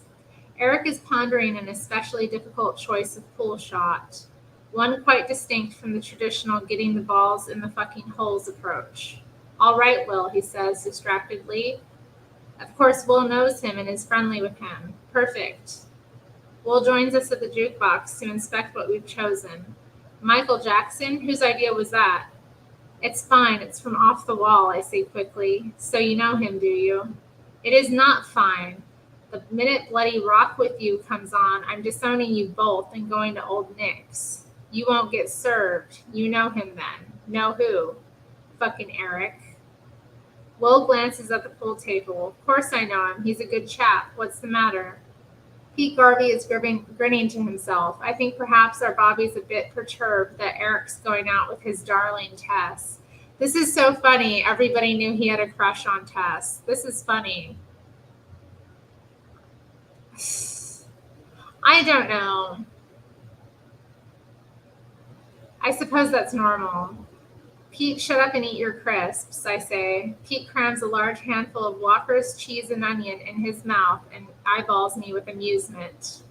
Will puts 50p in the jukebox. Bobs, at some point you're going to have to face the fact that you're about as likely to have sex with Tess Rampling as I am with bloody Trevor McDonald. I didn't realize you fancied Trevor McDonald. I'm saying it's unlikely. I turned to Pete. Did you know that he fancied Trevor McDonald? Pete nods. I'm saying it's unlikely, Lowell repeats, sipping his brandy and keeping his eyes on the jukebox. He runs a careless hand through his hair in a way that makes me want to jump him right here and right now and says, although it'll probably be Daisy first. I'm going to skip this next line. He asks if he's gotten to first, or wait, what base is that? I don't know the bases. Third base, I think. He's asking if he's gotten to third base. Honestly, Peter, don't be so crude, Will replies, putting his brandy down and producing a soft pack of Lucky Strike out of his black 501s. Of course I have. She's lovely. I'm trying to level myself with this news when Tess Rampling walks in. She's with her friend Susan, who goes to the bar. Tess moves slowly through the room in a khaki green poncho with oversized jeans and heavy boots. It's August. She ought to look ridiculous. She does not. Anyway, you don't look at her clothes. You look at her face. Somehow she doesn't need to change expression all that often because literally nothing could surprise her. Her default attitude is faintly amused and ironic. You get the feeling that she can't take anything seriously because she alone understands how sad the world really is. Tiffany says the Tiananmen Square massacre made her cry. I marvel at the way she genuinely gives a shit about things on the news. She has fierce brown eyes and clean, scruffy brown hair that just about covers her ears. She is, to me, easily the most beautiful woman the universe will ever dare to create. She reaches Eric and kisses the pubic hairs growing out of his chin.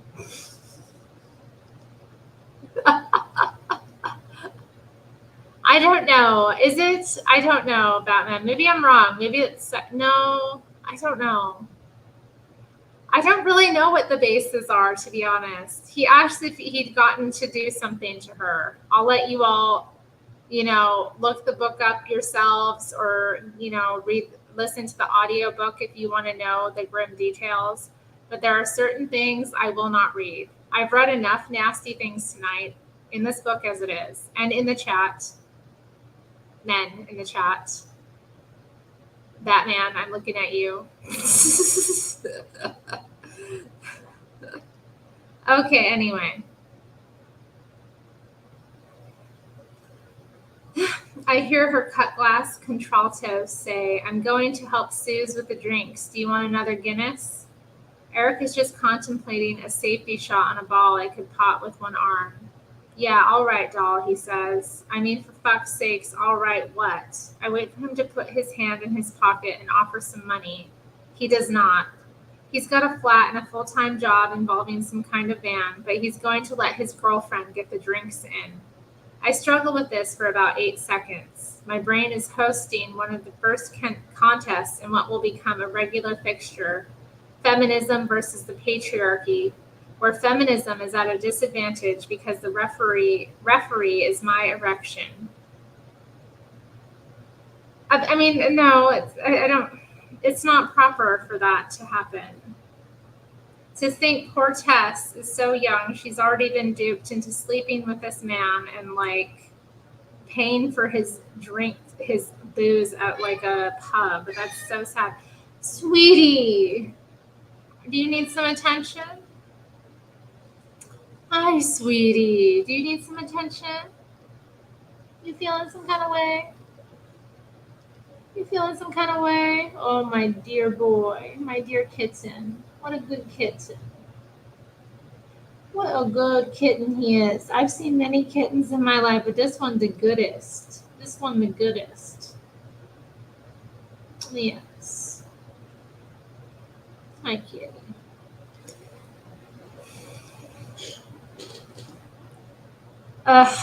Isn't it though? Okay, y'all.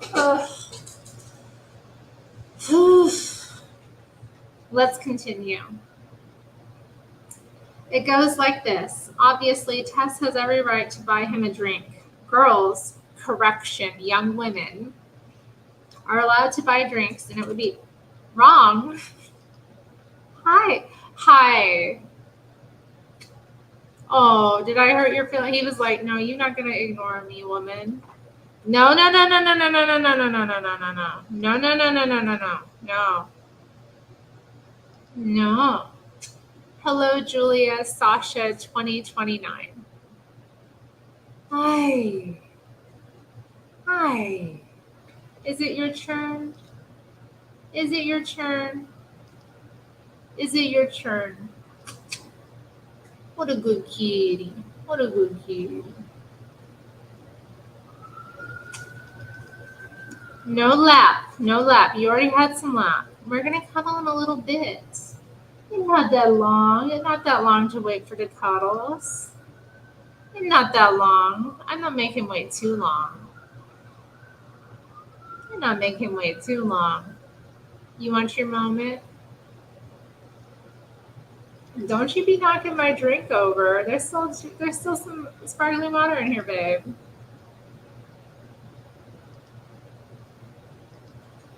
He's a good kitty, that's for sure. No, you don't eat that plant. You don't eat that plant. No, no, we don't eat that plant. That's not. What you doing? What do I look like? Yeah, I love you too. What do I look like though? Do I look like a punk? Do I look like the one you can mess with? Is that what it is? Don't you be putting your butt on cam. I don't want that. You keep that little butt off of the cam. We ain't putting that butt on cam. No. Don't you be trying to put your butt on cam. Don't be knocking over my nail polish. Ooh. What you doing?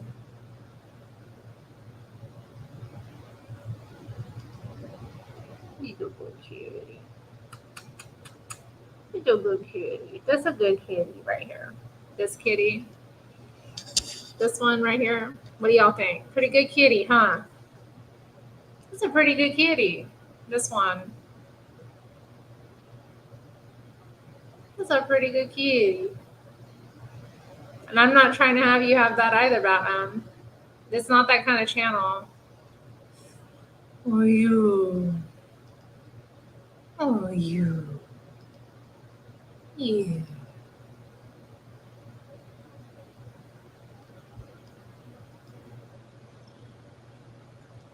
Look at that. Look at that beast. Isn't he fine? Look how fine he is. Look at that beast. That's a beast. That's a fine, noble beast right there. That's a fine and noble beast. They make lots of beasts in this world, but this one's so noble. Look at him. He's so noble. Are you noble? Are you noble? We noble? You noble kitty? Look at you. Look how handsome you is. Look at that. Look at that kitty. You got nice eyes? They think you got nice eyes. You do. Look at those eyes.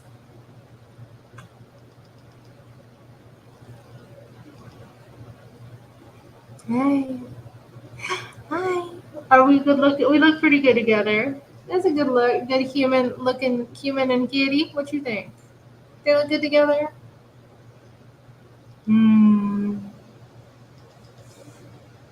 That's a good kitty right there. Get the little It's a good. That's a good kitty. That's a good kitty. Can I continue reading? Just a little bit more, not much longer. It not be much longer. And then I go to bed. It's okay. I don't want to be up too much longer. It's okay. Okay.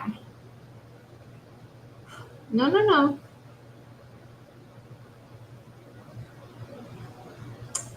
All right. Let me just start at this chapter again. It goes like this. Obviously, Tess has every right to buy him a drink. Girls, correction, young women, are allowed to buy drinks, and it would be wrong to criticize Eric out of some ancient and reactionary sense of gallantry. Tess has a summer job and her own money. Of course she should do what she likes with it. And of course she should go out with whomever she chooses.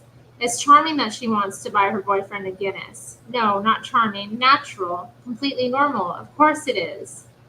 On the other hand, Eric is a shit, and I hate him. Eric gets to sleep with Tess and should therefore be lashed to a cruise missile and fired into the sun. End of argument. At home, I listen to Slow Love by Prince and think of Tess. I love that song. Slow Love by Prince. Oh my God. That whole album, I think probably Sign of the Times is my favorite Prince album. It's just so good. Let's make it last forever. I'm not going to sing it. Okay. Yeah. I listen to I'm Not in Love by 10cc and think of Lil. It's difficult to know which one to have a hopeless wank about first. I try to look on the bright side. At least the way I feel about Tess proves that I'm not gay.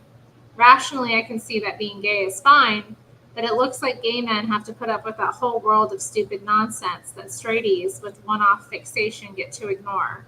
And if I'm honest, the way I lust after Will feels not only dangerous and exciting, but also shameful and wrong. The sovereign importance of early homophobia has done its work. It's like I'm left with a closet homophobia, a Farage in the garage. He's bringing up Nigel Farage in this. I didn't know he was homophobic. I thought he was just Islamophobic. But I guess it makes sense. I don't know much about him. I don't know. He always seemed like a nice man, honestly. I didn't look much into him. Or as I would have pronounced it at the time, a farage in the garage. It could be worse. At least Will and Tess are not going out with each other. Is there any romance greater than the one a teenage boy has with his own loneliness? That, I'm afraid, is the kind of thing that starts cropping up in the diary I begin to keep after my 17th birthday. The author is clearly quite pleased with the question and decides not to spoil it by offering an answer. He also doesn't seem to notice that loneliness is itself quite a romantic way to describe what's really just a combination of jealousy, insecurity, and above all, or rather beneath all, massive head swiveling, ball bulging sexual frustration. By the beginning of the sixth form, my virginity weighs me down as if I'm walking around in a pair of lead knickers with matching iron stilettos and a concrete tiara. He's 17, for goodness sakes. Isn't it silly? Isn't it silly?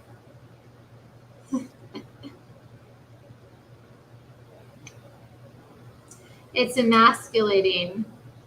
Teenage boys are supposed to be at it. If you're not at it, then you're not really a boy, never mind a man. Men think about sex every 7 seconds is a meme knocking around at the time. We didn't call them memes, obviously. We called them old wives' tales. This, I suppose, is progress of a sort.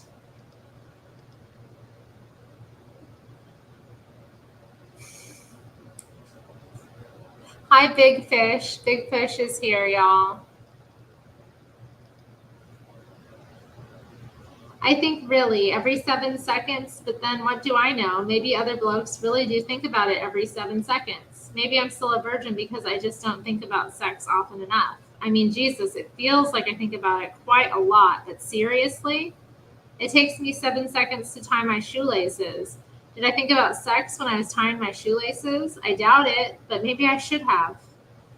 I was certainly thinking about sex quite a lot while writing in the diary. Reader, I spared you the poetry because it was bad without being entertainingly bad. A bit like when someone retweets something by Piers Morgan and I think, oh great, he's going to say something enjoyably shit. And then he says the shit thing, but it turns out to be shit in a way that's not fun at all and just shit. And everything's the same except now you've got this bit of shit in your head. It's disappointing. He uses that word quite a bit. I find that's a word that they use a lot over there, and I don't like it very much. But the diary, I hope you'll agree, is badly done in a way that's informatively, if not amusingly, bad. So in October 1989, I've just started the sixth form. I have to say this. I have this to say. Apart from, I promise I haven't been edited to make this any better or worse. Here we go then. I rang Will and we decided to go to the flicks. It was Young Einstein, which was fucking crap. Yahoo who calls himself serious. The lady doth protest too much, methinks. I am definitely becoming more critical of comedy, although maybe it was just objectively bad, ne sais pas. Anyway, him, me, and Clive walked around halfway through then, and Will hit me with it. He started talking about how he shagged Daisy on Friday night while watching a video of Krull. Of course, it was a deliberate wind-up, but of course it hurt me very badly. Surely he knows that repeatedly underlining his success and my failure is an act of breathtaking insensitivity. Surely.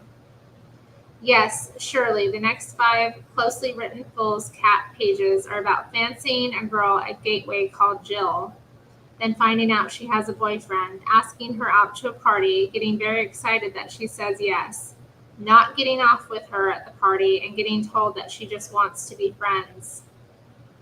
I walked her back to Craig's house and waited for her mom to collect her. There was no question of a goodnight kiss. That was so clear from the start. As for the future, I don't know. Jill might fancy me a bit. So it's so hard to say.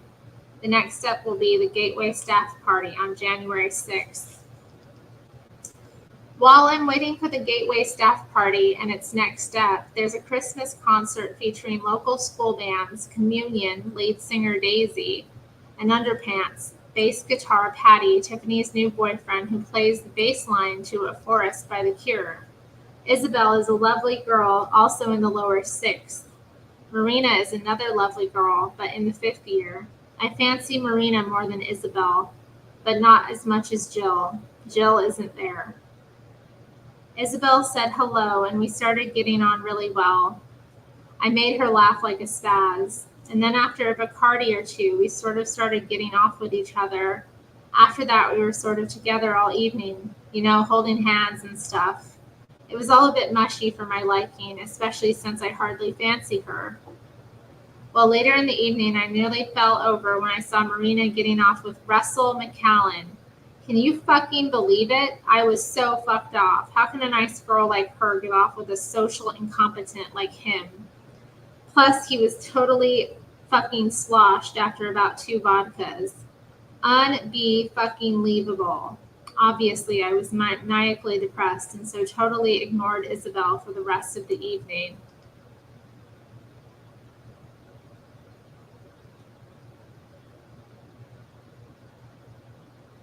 Oh my. What is this? Why am I getting, does anyone else have TikTok? I hardly ever go on there, and every now and then it will just give me a stupid pop-up that I'm not interested in or recommended. What on earth makes them think I'm interested in Eminem's daughter's wedding? Really? Okay. I guess I need to say something about it, but it's just what? The sensitive young man finds time to make a macho comment about Russell's alcohol tolerance, just as I despised Eric's caution at the pool table, and takes it out on Isabel, which is nothing compared to how he will take it out on Marina. This is where it gets a bit dark. There follows a 10-page narrative in which it turns out that Marina, who recently turned 15, does fancy me after all. I have it directly from her older sister. Chloe said Marina was crying afterwards because she thought she'd upset me. She didn't want to snog Russell, but was too polite to say no. But her mother has reasonable concerns. On 19th of February 1990, little Lord Hardon is highly vexed. I always suspected her mom would be a problem, but I didn't imagine she'd be such a stupid bitch. Every weekend since July 1st, 1990, I've asked Marina round, and she said, I'll see what my mom says.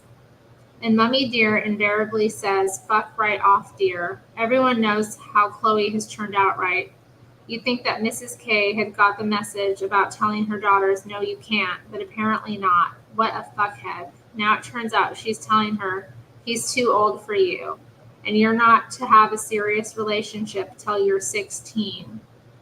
We all know what she means by serious, right? If Marina actually liked me enough, you'd think she'd put up more of a fight, but apparently not. So that's it. It fucks up again. It always fucks up. It always will fuck up. What a baby boy this guy is. Shut up, Batman. I do not. Why does Robert hate everyone so much? I don't know. Because he's a teenager, honestly. Teenagers are like that. What was I going to say about this? I think it's interesting. She mentioned her mother wouldn't allow her to, have a serious relationship. I wasn't allowed to date until like 16. And I didn't date really until I was 18. Yeah, I wasn't. So I was out of high school, or I was just like at the end of high school, I guess, when it started for me.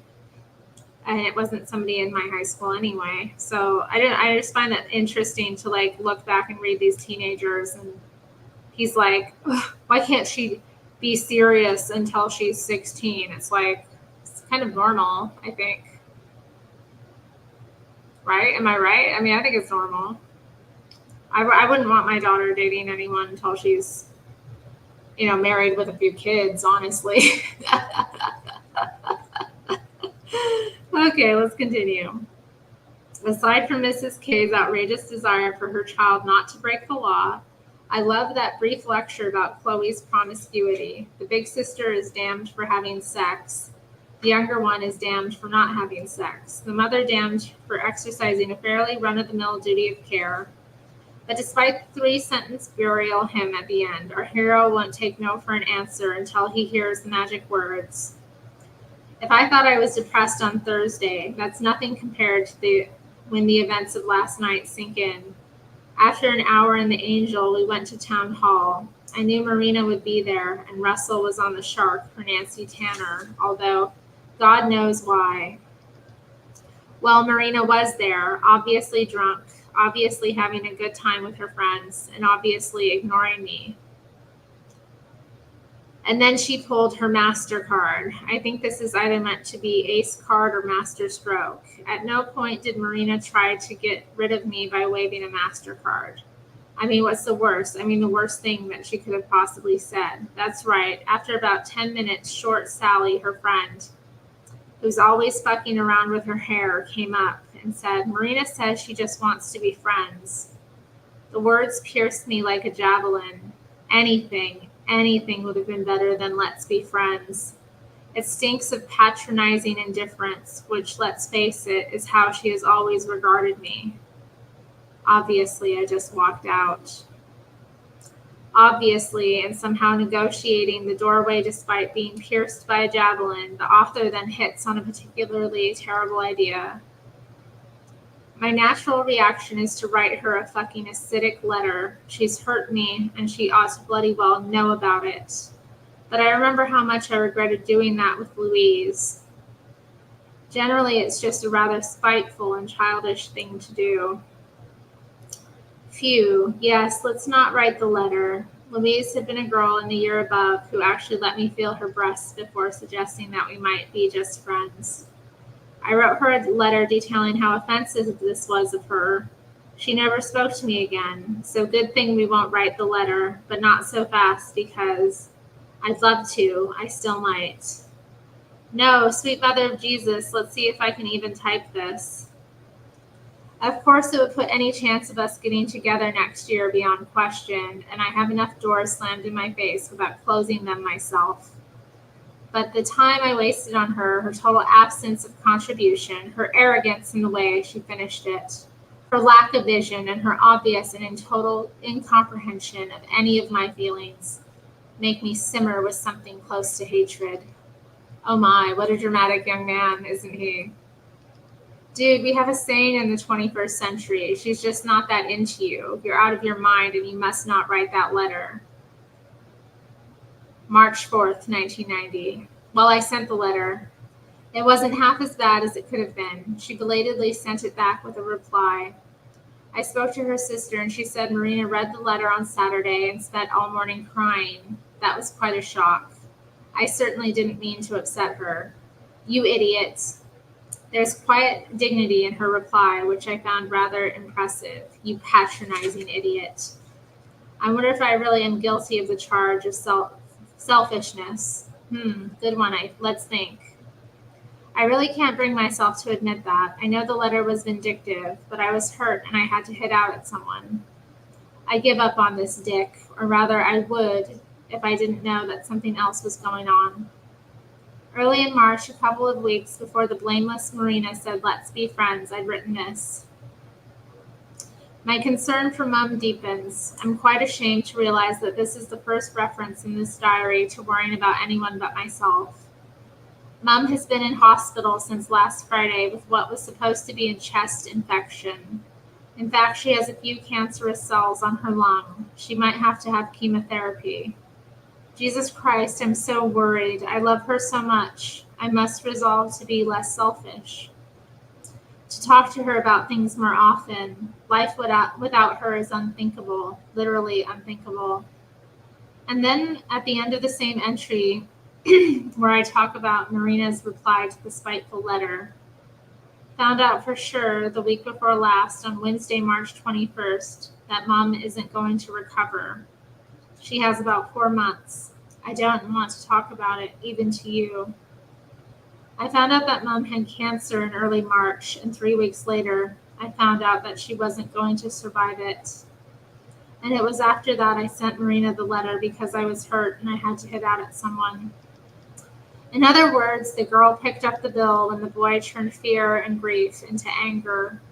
And that Wednesday tea time conversation, the one where I found out that the best person in my life was about to vanish, all the 17-year-old can find to describe it in those 4 words.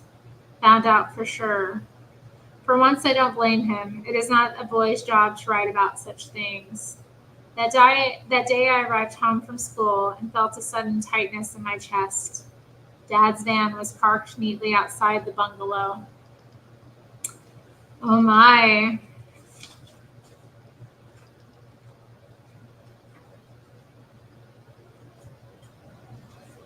I think that is the chapter. Let's see. Yeah, that was chapter 7. That's cool. We got through 2 chapters today.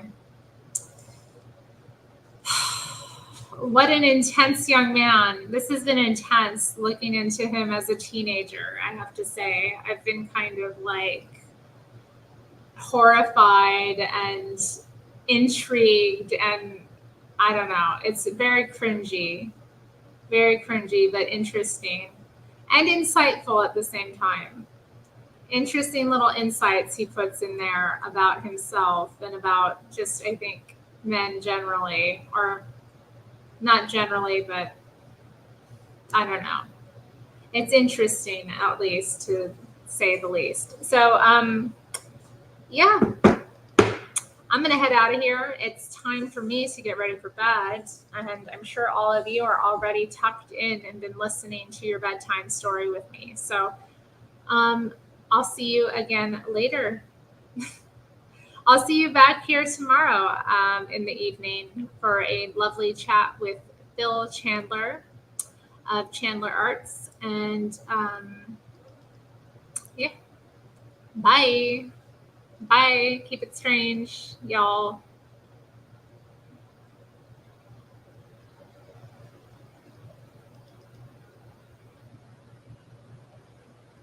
It's not, I'm like, why is it not? Okay, there we go.